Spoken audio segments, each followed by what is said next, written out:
नमस्कार बच्चों, आज हम क्लास 11th फिजिक्स में डायमेंशनल एनालिसिस की चर्चा करेंगे। डायमेंशनल एनालिसिस को हिंदी में बीमीय विश्लेषण के नाम से जानते हैं।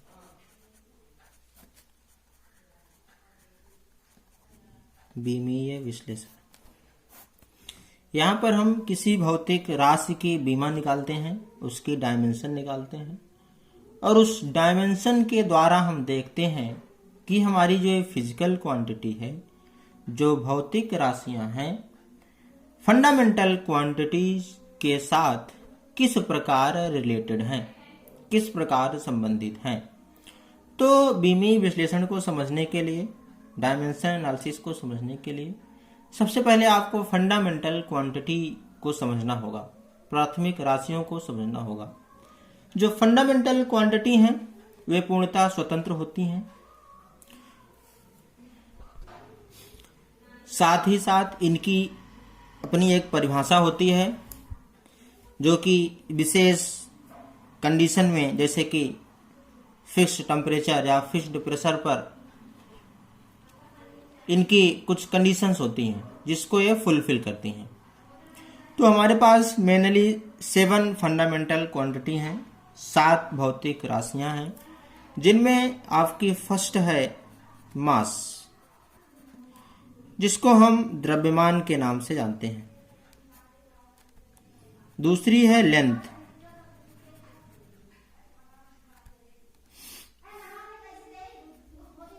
जिसको हम लंबाई के नाम से जानते हैं। तीसरी है टाइम, इसको हम समय के नाम से जानते हैं। ये आपकी 3 मास, लेंथ और टाइम जनरली यूज होने वाली राशियां हैं। फोर्थ है आपकी टेम्परेचर, इसको आप ताप कहते हैं। फिफ्थ है आपकी इलेक्ट्रिक करंट, इसको हम शॉर्ट में धारा कह सकते हैं या विद्युत धारा। 6 है आपकी अमाउंट ऑफ सब्सटेंस,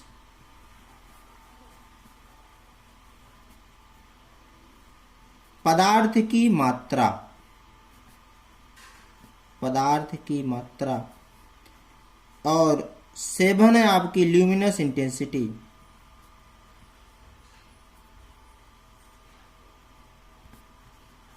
इसको हम ज्योति तीव्रता कहते हैं।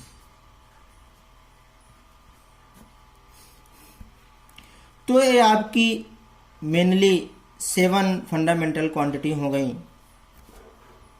और यहाँ पे आप देखेंगे कि जो द्रव्यमान है, इसकी जो बीमा है capital M with square bracket, यहाँ पे हम बीमा लिख रहे हैं, यहाँ पे हम भौतिक राशियां लिख रहे हैं, physical quantities.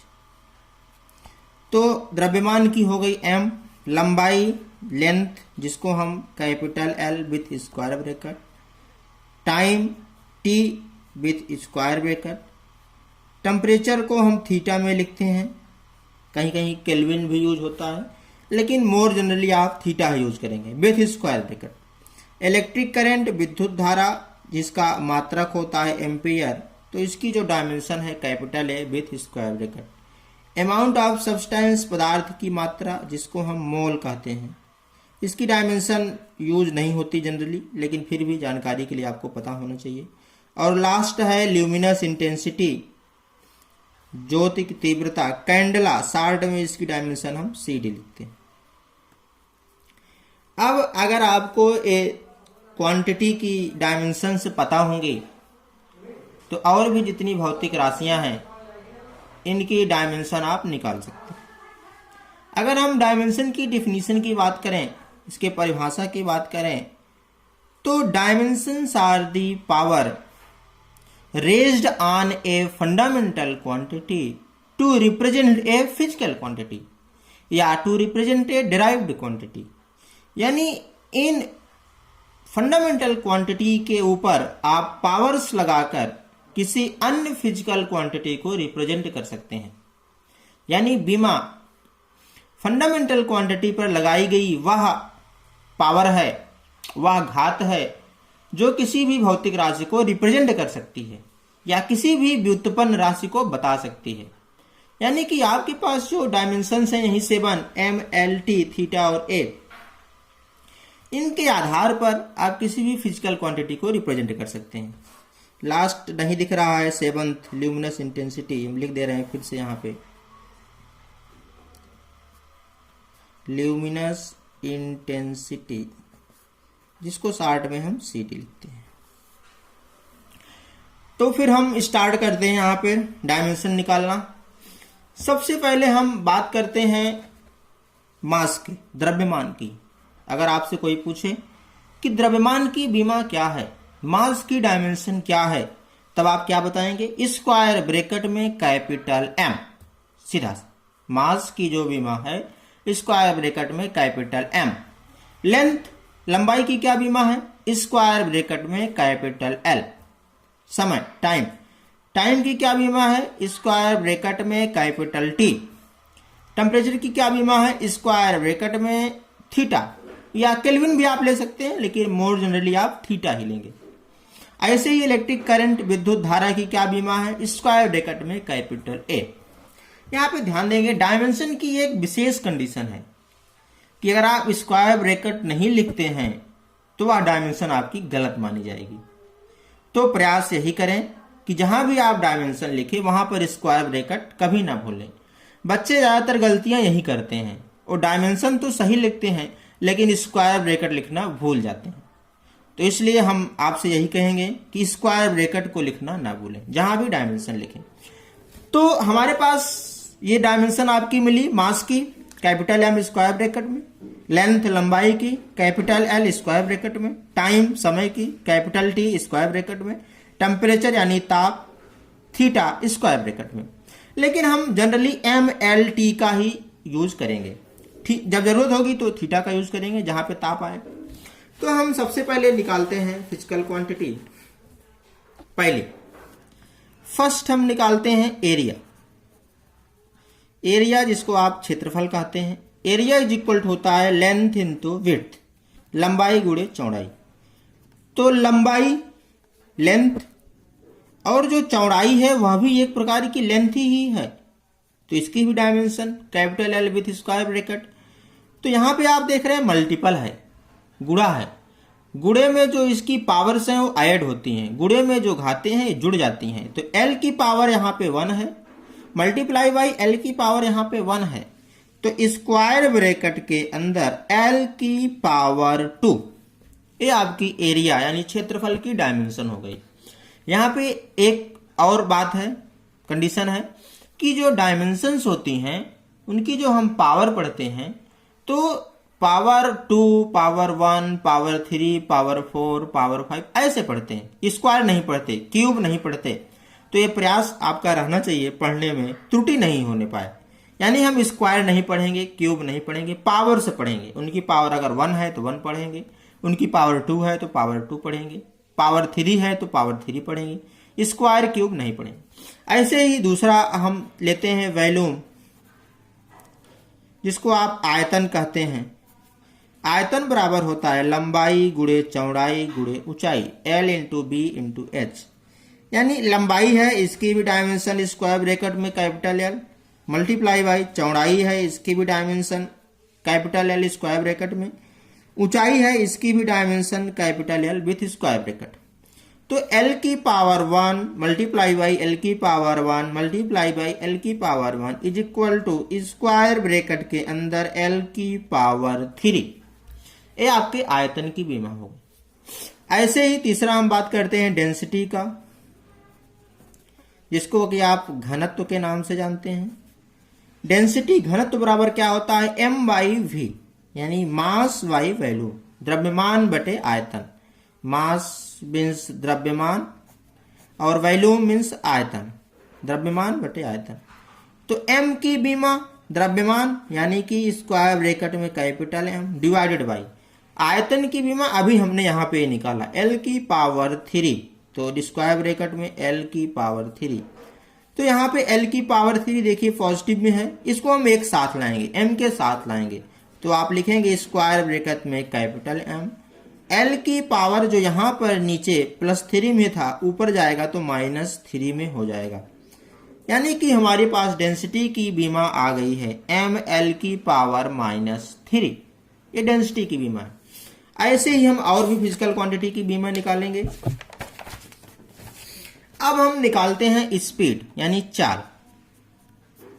Speed is equal to distance upon time.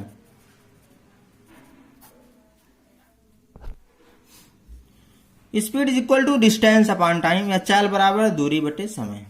Distance यानी कि दूरी है जिसका मात्रक मीटर होता है, यानी कि एक प्रकार की लंबाई है, लेंथ। तो इसकी डायमेंशन स्क्वायर ब्रैकेट में कैपिटल L, और ये आपका टाइम है जिसकी डायमेंशन स्क्वायर ब्रैकेट में कैपिटल T। इन दोनों को एक साथ रखेंगे तो आएगा LT की पावर -1। LT की पावर -1 ये स्पीड की डायमेंशन है, चाल की बीमा है। ऐसे ही वेलोसिटी की हम बात करेंगे जिसको कि आप वेग के नाम से जानते हैं। वेग बराबर होता है विस्थापन बटे समय। विस्थापन बटे समय यानी velocity is equal to displacement upon time. Displacement upon time. Displacement जो आपकी विस्थापन है एक प्रकार की डिस्टेंस ही होती है। हाँ, वो अलग बात है कि यह शॉर्टेस्ट डिस्टेंस है। तो यहाँ पे डिस्प्लेसमेंट आप समझेंगे shortest distance between initial point and final point. कोई वस्तु अगर गति की अवस्था में है, मोशन की स्टेट में है, तभी तो वो इनिशियल पॉइंट और फाइनल पॉइंट बनाएगा, यानी कुछ दूरी तय करेगी। तो उसका एक इनिशियल पॉइंट होगा, एक फाइनल पॉइंट होगा। तो उनके बीच की जो शॉर्टेस्ट डिस्टेंस होगी, कम से कम दूरी होगी, वह विस्थापन के नाम से जानी जाएगी। इसकी चर्चा हम आगे डिटेल में करेंगे, लेकिन अभी यहां पर हमें सिर्फ बीमा की इसकी बात करनी है, इसके डायमेंशन की बात करनी है। तो विस्थापन एक प्रकार की लेंथ है L, और आपका जो समय है टाइम जिसकी डायमेंशन T। तो यहाँ पे T की पावर +1 है, ऊपर जाएगा तो LT की पावर -1। यहाँ पर वेग की बीमा आपको मिल गई LT की पावर -1। यहाँ पे आप देखेंगे कि जो चाल की बीमा है LT की पावर -1, वही वेग की बीमा है LT की पावर -1। ऐसे ही आप त्वरण भी निकाल सकते हैं, एक्सेलरेशन। त्वरण बराबर क्या होता है? वेग परिवर्तन बटे समय। त्वरण बराबर क्या होता है? वेग परिवर्तन बटे समय। त्वरण को स्मॉल a से हम दिखाते हैं। स्मॉल a बराबर वेग परिवर्तन यानी v2 माइनस v1 या final velocity minus initial velocity divided by t, time. यानी acceleration is equal to change in velocity, change in velocity divided by time. तो वेलोसिटी की डायमेंशन हमने अभी निकाला। वेलोसिटी की डायमेंशन LT की पावर -1 हमने अभी निकाला, और ये टाइम है, इसकी भी डायमेंशन T। तब इसको जब हम सॉल्व करेंगे तो यहाँ पे आएगा LT की power -1 square bracket multiply by, यहाँ पे T की पावर +1 है, A ऊपर जाएगा। तो यहाँ पे क्या लिख सकते हैं आप? T की पावर -1 विथ स्क्वायर ब्रैकेट। जब इसको एक साथ आप रखेंगे तो LT की पावर -2। ए डायमेंशन हो गई किसकी? एक्सेलरेशन।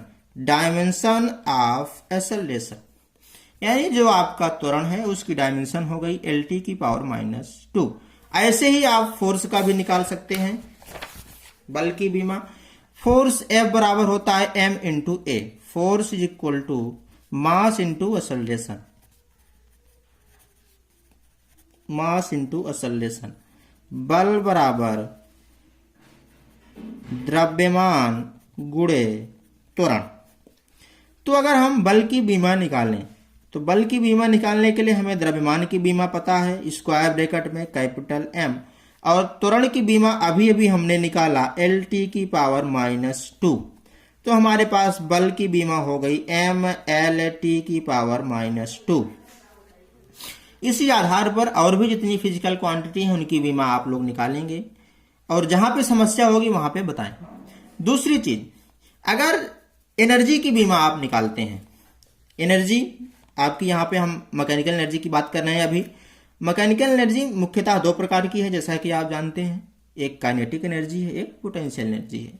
एक गतिज ऊर्जा है, एक स्थितिज ऊर्जा है। जब कोई वस्तु गति की अवस्था में रहती है तो उसमें गतिज ऊर्जा होती है। जब कोई वस्तु विराम की अवस्था में है या स्थिर अवस्था में है तो उसमें स्थितिज ऊर्जा है। तो हम यहाँ पे गतिज ऊर्जा की बात करते हैं, K बराबर हाफ mv²। तो यहाँ पे जो 1/2 है ये डायमेंशन लेस क्वांटिटी है, जो न्यूमेरिकल्स वैल्यू हैं उनकी कोई बीमा नहीं होती है, तो 1/2 डायमेंशन लेस हो गई। तो m की बीमा जो हमारे पास है capital M with square bracket में, ये आपकी वेलोसिटी है, वेलोसिटी यानी कि वेग, इसकी डायमेंशन हमारे पास है L(t⁻⁻1) विथ स्क्वायर ब्रैकेट में। लेकिन अब यहाँ पे वेलोसिटी का स्क्वायर है, यानी इसकी डायमेंशन का भी स्क्वायर होगा, तो आप ऐसा कह सकते हैं कि L⁻² हो जाएगी और T⁻⁻2 हो जाएगी। तो जब इसको आप एक साथ रखेंगे तो mL⁻² T⁻⁻2, एक इसकी बीमा आ गई गतिज ऊर्जा की, किसकी बीमा आ गई, गतिज ऊर्जा की, काइनेटिक एनर्जी की। अब यहाँ पे एक टेक्निकल टर्म है कि जितनी प्रकार की ऊर्जा हैं, चाहे वह गतिज ऊर्जा हो, चाहे वह स्थितिज ऊर्जा हो, चाहे E बराबर hν फोटॉन की ऊर्जा हो, या जो भी ऊर्जा हो, सभी की डायमेंशन सेम होती हैं। यानी सभी की जितनी प्रकार की ऊर्जा है सभी की डायमेंशन mL⁻² T⁻⁻2 होगी। चलिए पोटेंशियल की चेक करते हैं, स्थितिज ऊर्जा की। P बराबर होता है mgh, द्रव्यमान जिसकी डायमेंशन m। यहाँ पे ग्रेविटी, गुरुत्वाकर्षण पृथ्वी के द्वारा जो लगाया गया है, ये एक्सेलरेशन ड्यू टू ग्रेविटी होती है, ग्रेविटी के कारण लगाया गया त्वरण होता है। चूंकि त्वरण है तो इसकी डायमेंशन हमें पता है L⁻²। और यहाँ पे क्या है, ऊंचाई, पृथ्वी तल से कितनी ऊंचाई पर आपकी वस्तु है वही तो है स्थितिज ऊर्जा। तो यहाँ पे जो ऊंचाई है उसकी डायमेंशन हो गई L। जब इसको आप सॉल्व करेंगे तो इसको सॉल्व करने के बाद आपको मिलेगा mL⁻² T⁻⁻2। अब यहाँ पे ध्यान से देखिए आप, जो गतिज ऊर्जा की डायमेंशन आई थी mL⁻² T⁻⁻2, वही स्थितिज ऊर्जा की भी डायमेंशन आई mL⁻² T⁻⁻2। इसी तरीके की और भी जो एनर्जी के टाइप्स हैं, चाहे वो क्वांटम को हो E बराबर hν, चाहे मैकेनिकल में हो, या और भी जो भी एनर्जी हैं, उनकी डायमेंशन को आप निकालेंगे और निकाल कर चेक करेंगे कि क्या सेम आ रही है कि डिफरेंट आ रही है। अब इसके आगे हम आपको डायमेंशन का क्या यूज है, डायमेंशन के द्वारा हम किसी भी फिजिकल इक्वेशन को, भौतिक समीकरण को कैसे प्रूफ करते हैं, ये सारी चीजें हम आपको आगे बताएंगे।